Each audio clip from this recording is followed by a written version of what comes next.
En 2019, las cadenas de suministro de manufactura mundiales parecían una intrincada telaraña, complejas, interconectadas y abarcando todo el planeta.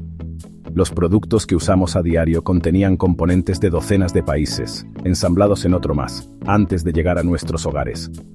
Pero en tan solo unos pocos años, esta telaraña se ha retejido dramáticamente.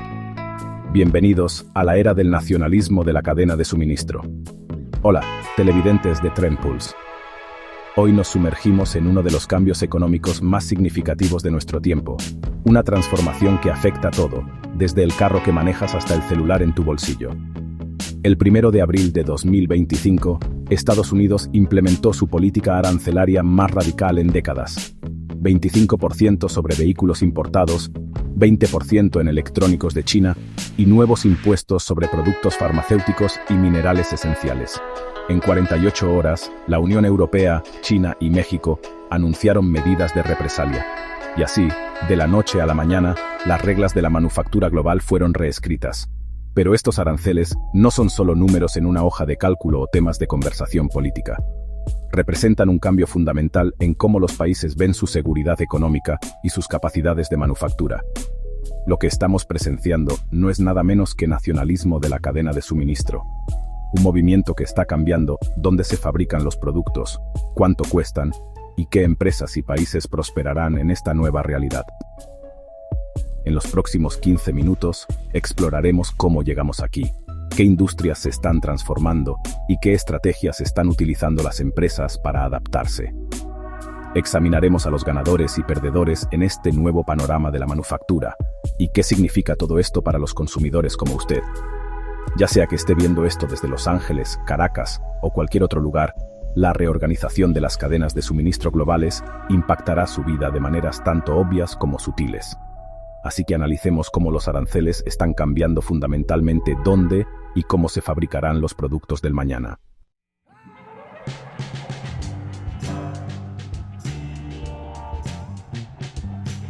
Para entender el nacionalismo de las cadenas de suministro de hoy en día, necesitamos mirar atrás y ver cómo la manufactura global se volvió tan interconectada en primer lugar.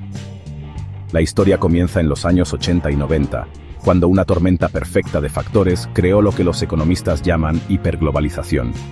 Las empresas descubrieron que podían reducir drásticamente los costos, trasladando la producción a países con menores costos laborales, principalmente en Asia. Lo que comenzó como una simple subcontratación de manufactura básica, pronto evolucionó a cadenas de suministro globales complejas. Esta diferencia salarial fue solo el comienzo. 3 desarrollos clave aceleraron la tendencia. Primero, la tecnología hizo posible la coordinación global. El Internet, el software especializado y los avances en telecomunicaciones permitieron a las empresas gestionar operaciones en varios países en tiempo real. Segundo, los acuerdos comerciales desmantelaron sistemáticamente las barreras. La creación de la Organización Mundial del Comercio en 1995, la entrada de China en 2001 y docenas de acuerdos bilaterales redujeron los aranceles a mínimos históricos, haciendo económicamente viable enviar componentes a través de múltiples fronteras. Tercero, la filosofía de la manufactura justo a tiempo se afianzó. Las empresas minimizaron los costos de inventario, haciendo que los componentes llegaran exactamente cuando se necesitaban, creando operaciones ágiles y eficientes, pero también introduciendo vulnerabilidades que pocos reconocieron en ese momento. Para 2019, el automóvil promedio contenía piezas de docenas de países. Su teléfono inteligente probablemente tenía componentes de más de 40 naciones diferentes. Las camisetas podían estar hechas de algodón cultivado en un país, hilado en otro, tejido en tela en un tercero, antes de ser cortado y cosido en otro más.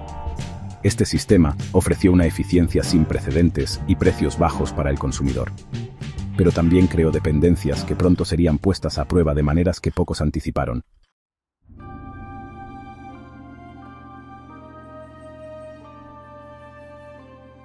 A principios de 2020, la fragilidad de las cadenas de suministro globales se hizo evidente para todos. A medida que el COVID-19 se propagaba por todo el mundo, los países luchaban por conseguir suministros médicos básicos, solo para descubrir que se habían vuelto dependientes de las importaciones para elementos esenciales como tapabocas y ventiladores. La pandemia reveló una verdad fundamental. En tiempos de crisis, Las cadenas de suministro globales pueden colapsar rápidamente a medida que las naciones priorizan las necesidades de sus propios ciudadanos. La escasez de semiconductores que siguió demostró cómo la interrupción en un sector podía extenderse a otras industrias. Los fabricantes de automóviles de todo el mundo se vieron obligados a estacionar vehículos parcialmente construidos mientras esperaban los chips, lo que le costó a la industria un estimado de $210.000 millones solo en 2021. Pero el COVID-19 fue solo un catalizador. Las tensiones geopolíticas, particularmente entre Estados Unidos y China, se habían estado acumulando durante años. Lo que comenzó como una preocupación por los déficits comerciales se convirtió en preguntas más profundas sobre la competencia tecnológica, la seguridad nacional y la independencia económica. Los gobiernos comenzaron a identificar industrias críticas esenciales para la seguridad nacional: semiconductores, productos farmacéuticos, baterías avanzadas, minerales de tierras raras y más. La pregunta pasó de qué es lo más eficiente a qué es lo más seguro.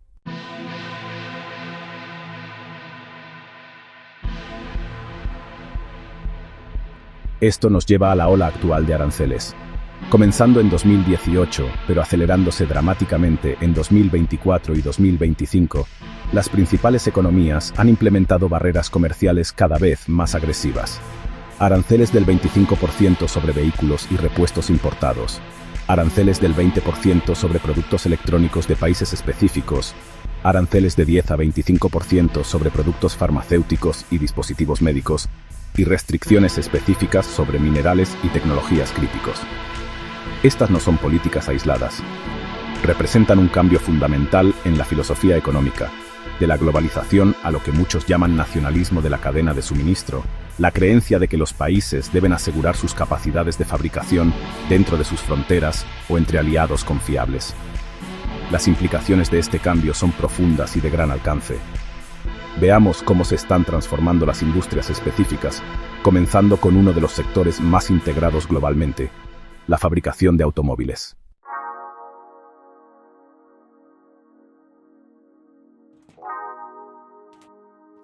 Pocas industrias ejemplifican las cadenas de suministro globales mejor que la fabricación de automóviles. Un vehículo promedio cruza las fronteras internacionales varias veces durante su producción, con componentes provenientes de docenas de países. Tomemos como ejemplo un vehículo ensamblado en Estados Unidos. Antes de los aranceles recientes, probablemente contenía un motor de México, transmisión de Japón, electrónica de China, acero de Corea del Sur y caucho de Tailandia. Todo coordinado en una compleja coreografía de entrega justo a tiempo. La implementación de aranceles del 25% sobre vehículos y partes importados ha generado una onda expansiva en este sistema tan finamente ajustado. Los efectos inmediatos han sido drásticos. Los precios de los vehículos han aumentado en un promedio del 8,5% en los mercados afectados. Los volúmenes de ventas han disminuido aproximadamente un 12% en el primer trimestre después de la implementación. Pero los impactos a largo plazo son aún más significativos. Los principales fabricantes de automóviles están reestructurando rápidamente sus redes de producción. Caterpillar ha reubicado la producción de equipos de construcción de Japón a Georgia y Texas. Toyota anunció una expansión de $1.300 millones de sus instalaciones en Kentucky para reducir la dependencia de componentes importados. Volkswagen está trasladando parte de su producción de Alemania a su planta de Tennessee para los vehículos destinados a Estados Unidos. Los proveedores mexicanos de autopartes están experimentando un aumento en la inversión a medida que la nearshoring se convierte en la estrategia preferida. Lo que estamos viendo no es solo un ajuste temporal, es una reestructuración fundamental de las cadenas de suministro de la industria automotriz. Las empresas están aceptando costos más altos a cambio de mayor seguridad y previsibilidad. Los ganadores en esta transformación incluyen a los proveedores nacionales de partes, los proveedores de tecnología de automatización y las empresas de logística especializadas en distribución regional. Los perdedores incluyen a los concesionarios tradicionales que dependen de las importaciones, los consumidores que enfrentan precios más altos y los fabricantes que no pueden adaptar rápidamente sus redes de suministro.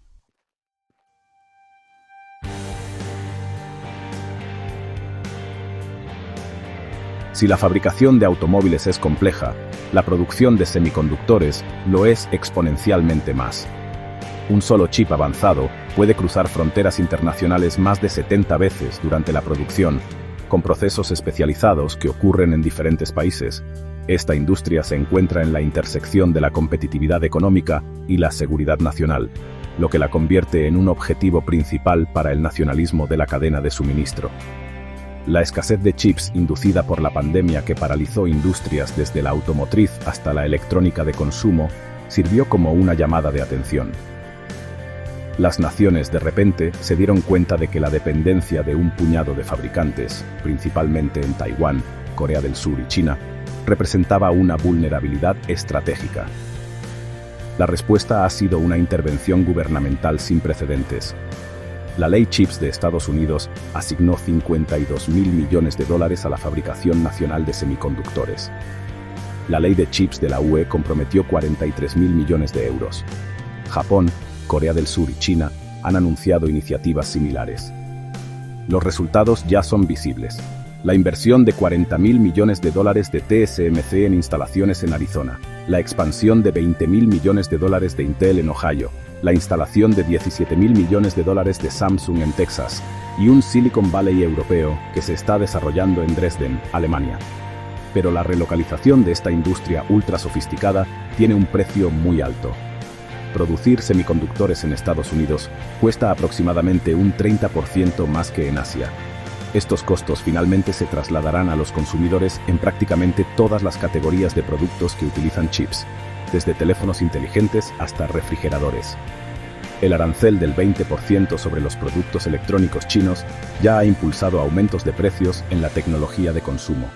Los fabricantes están respondiendo reubicando el ensamblaje final en países que no están sujetos a aranceles, rediseñando productos para utilizar componentes de fuentes aprobadas y aceptando márgenes reducidos para mantener la participación de mercado. La industria de los semiconductores demuestra un punto crucial sobre el nacionalismo de la cadena de suministro. La seguridad tiene un precio.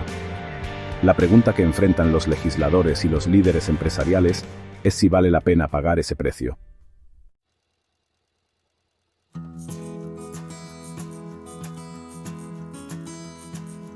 Quizás ninguna industria ilustra mejor la tensión entre la eficiencia y la seguridad que la farmacéutica. Durante décadas, la fabricación de medicamentos se ha trasladado progresivamente al extranjero en busca de ahorros. Para 2020, aproximadamente el 80% de los ingredientes farmacéuticos activos utilizados en los medicamentos de Estados Unidos provenían del extranjero, principalmente de China e India. La pandemia de COVID-19 expuso los riesgos de esta dependencia cuando los países comenzaron a restringir las exportaciones de medicamentos e ingredientes críticos. Los aranceles recientes del 10 al 25% sobre las importaciones farmacéuticas representan solo un aspecto de un impulso más amplio para relocalizar esta industria crítica.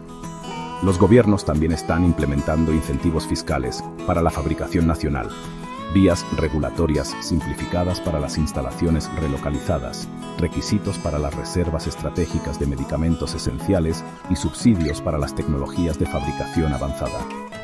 La industria está respondiendo con importantes inversiones en capacidad nacional. La expansión de $470 millones de Pfizer en Michigan para la producción de API, las instalaciones de fabricación de $2.1 mil millones de Eli Lilly en Indiana y Carolina del Norte, la expansión de $1.8 mil millones de Regeneron en Nueva York y la inversión de $1.2 mil millones de AstraZeneca en Irlanda. Sin embargo, la relocalización de productos farmacéuticos presenta desafíos únicos. La producción nacional aumenta los costos entre un 30 y un 40% en comparación con la fabricación en el extranjero. Las regulaciones ambientales suelen ser más estrictas. La mano de obra calificada exige salarios más altos. El resultado es una compensación inevitable. Mayor seguridad del suministro frente a mayores costos para los sistemas de salud y los pacientes. Los analistas de la industria proyectan aumentos de precios del 8 al 12% para los medicamentos afectados a medida que se acelera la relocalización.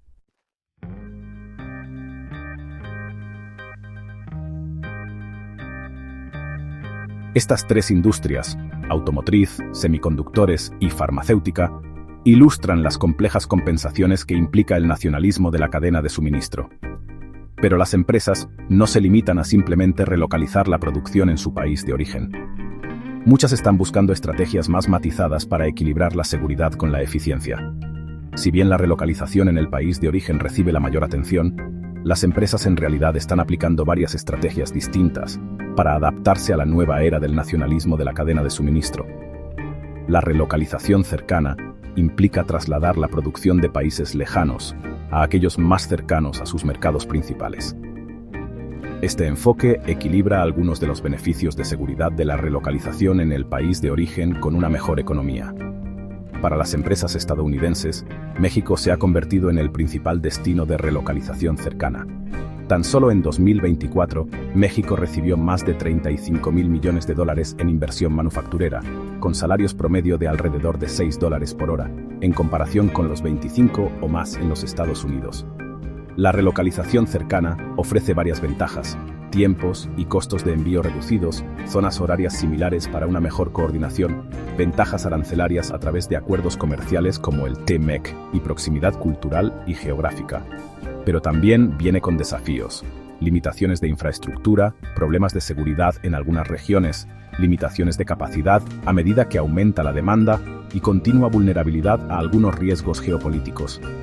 Empresas como GE Appliances han trasladado la producción de China a México, reduciendo los tiempos de envío de 35 días a tan solo 5 días, al tiempo que evitan los aranceles.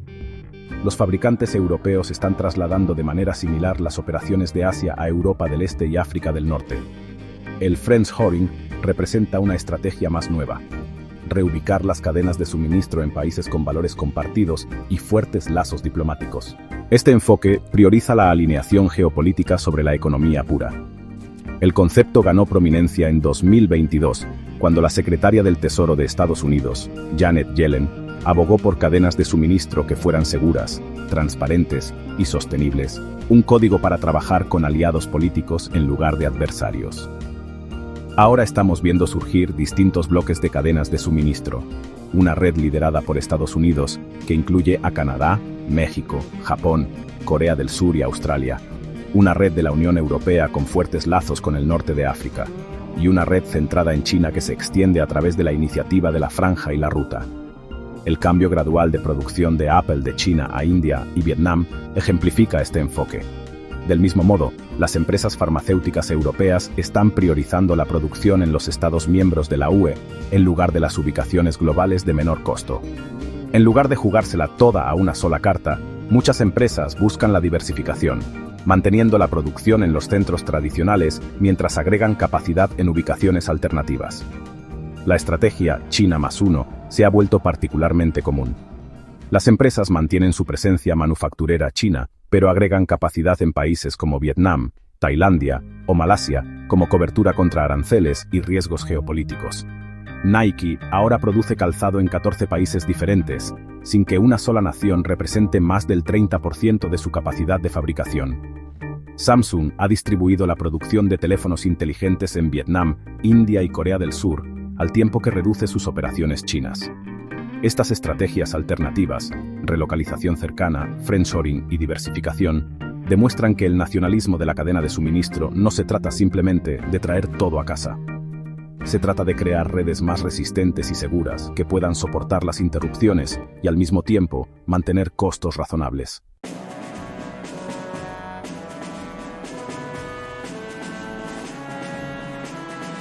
Pero ¿cómo están respondiendo otras naciones a estos cambios?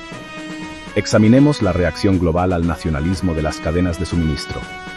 El nacionalismo de las cadenas de suministro no está ocurriendo en el vacío. Los países afectados por los aranceles y las iniciativas de reubicación están respondiendo con sus propias medidas para proteger sus intereses económicos. La respuesta más inmediata ha sido la de aranceles en represalia. Cuando Estados Unidos implementó sus recientes aranceles automotrices, la Unión Europea respondió en cuestión de días con impuestos a los productos agrícolas, servicios digitales y componentes aeroespaciales estadounidenses. Este patrón de escalada crea el riesgo de guerras comerciales en toda regla, donde todos pierden.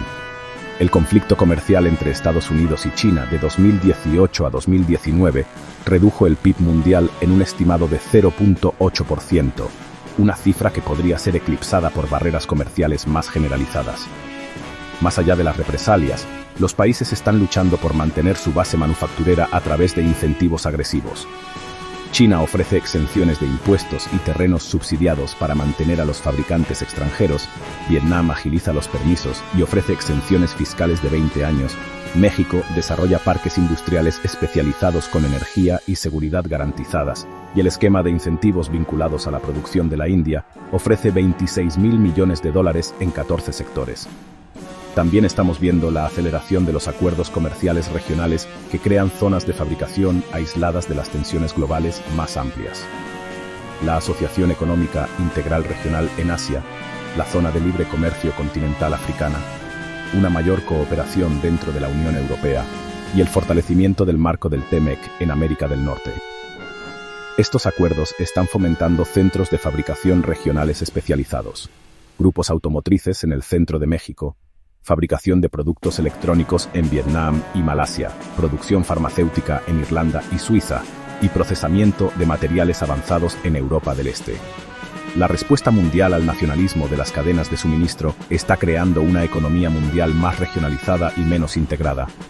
Pero la tecnología está permitiendo simultáneamente nuevos modelos de fabricación que podrían remodelar estas tendencias.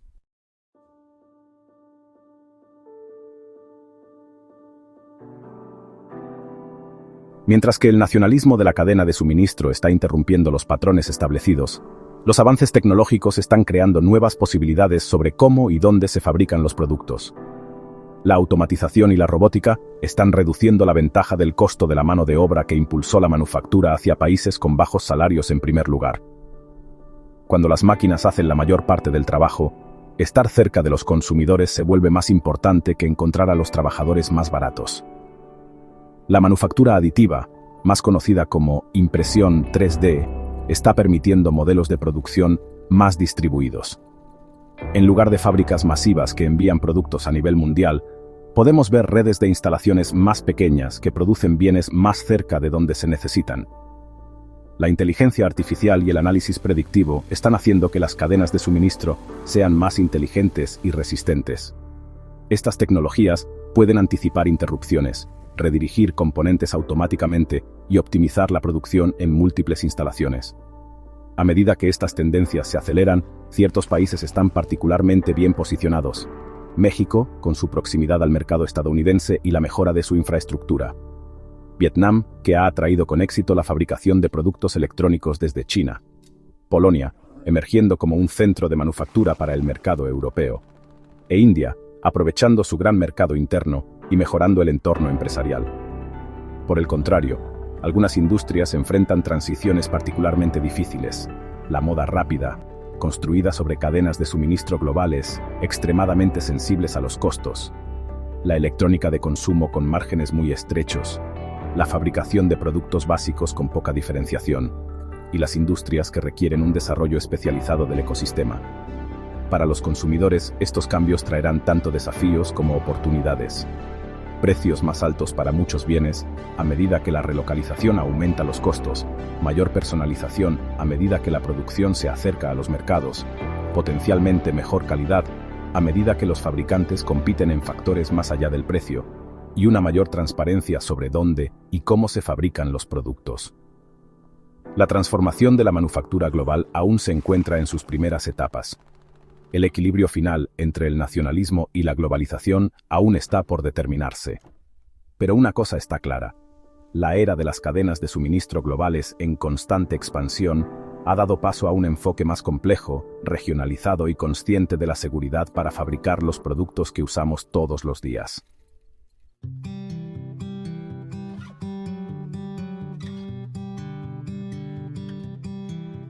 Hemos cubierto mucho terreno hoy, explorando cómo el nacionalismo de la cadena de suministro está reconfigurando fundamentalmente la manufactura global. Recapitulemos lo que hemos aprendido. Las cadenas de suministro globales, construidas durante décadas, se están reconfigurando rápidamente en respuesta a los aranceles, las preocupaciones de seguridad y las lecciones de la pandemia. Industrias clave como la automotriz, la de semiconductores y la farmacéutica están a la vanguardia de esta transformación. Las empresas están buscando estrategias diversas, desde la relocalización hasta el nearshoring y el friendshoring, según sus necesidades específicas. Los países de todo el mundo están respondiendo con sus propias medidas, creando una economía global más regionalizada. La tecnología está permitiendo nuevos modelos de fabricación que podrían alterar aún más los patrones tradicionales. Lo que estamos presenciando no es simplemente una reacción temporal a políticas específicas. Representa un replanteamiento fundamental de cómo equilibramos la eficiencia, la seguridad y la resiliencia en nuestros sistemas de fabricación. El nacionalismo de la cadena de suministro trae consigo beneficios y costos. Una mayor seguridad y una menor vulnerabilidad tienen el precio de mayores costos para el consumidor y una posible ineficiencia económica. La pregunta final es si estas compensaciones valen la pena, y esa es una pregunta que cada sociedad debe responder por sí misma. Para usted, como consumidor, estos cambios serán cada vez más visibles en los productos que compra y los precios que paga. Esa etiqueta de «hecho en China», a la que se ha acostumbrado a ver, puede ser reemplazada gradualmente por «hecho en México», «hecho en Vietnam» o incluso «hecho en EEUU. Los animo a que sean más conscientes de dónde provienen sus productos y cómo las cadenas de suministro globales afectan su vida diaria. La próxima vez que compre algo, ya sea un teléfono inteligente, un automóvil o incluso un medicamento, tómese un momento para considerar su viaje hasta usted. ¿Dónde se hizo? ¿Cuántos países contribuyeron a su creación? ¿Y cómo podría cambiar eso en los próximos años? Si este análisis le pareció valioso, considere suscribirse a TrendPulse y activar la campana de notificaciones. Publicamos nuevos videos de análisis en profundidad todos los domingos a las 7 de la noche, hora central, para ayudarlo a comprender las fuerzas que dan forma a nuestro mundo. Comparta sus pensamientos en los comentarios a continuación. ¿Cómo ha notado que los cambios en la cadena de suministro afectan los productos que compra? ¿Está dispuesto a pagar más por productos hechos más cerca de casa? Sus perspectivas agregan dimensiones valiosas a esta conversación. Este es TrendPulse, que lo ayuda a mantenerse a la vanguardia de las tendencias que importan. Gracias por ver, y nos vemos el próximo domingo.